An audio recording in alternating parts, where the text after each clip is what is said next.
রমজানুল মুবারক মাসের শেষ দশকে লাইলাতুল কদর রয়েছে। এই কদর সম্পর্কে আল্লাহ পাক রব্বুল আলামিন কুরআনুল কারীমের মধ্যে একটা সূরা নাযিল করেছেন, সূরাতুল কদর। এই সূরাতুল কদরের মধ্যে আল্লাহ পাক রব্বুল আলামিন বলেন, ইন্না আনজালনাহু ফি লাইলাতিল কদর, নিশ্চয়ই এই রাত্রিতে আমি পবিত্র কোরআনকে অবতীর্ণ করেছি।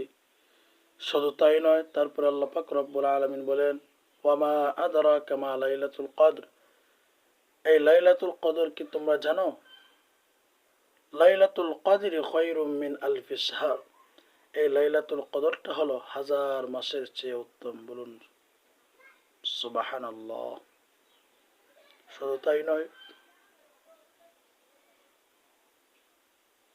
তানাজ্জালুল মালাইকাতু ওয়ার রূহু ফিহা বিইذনি রাব্বিহিম মিন কুল্লি আমর, এই রাত্রিতে আল্লাহর একদল ফেরেশতারা জমিনের মধ্যে অবতরণ করে, আর ওই ফেরেশতারা ওই বান্দাগুলোর জন্য আল্লাহর দরবারে গুনাহ মাফের দোয়া করতে থাকে। কতক্ষণ পর্যন্ত দোয়া করতে থাকে? আল্লাহ পাক রব্বুল আলামিন বলেন, সালামুন হিয়া হাত্তা মাতলাইল ফাজর, ফজর পর্যন্ত এই ফেরেশতারা বান্দাদের জন্য দোয়া করতে থাকে।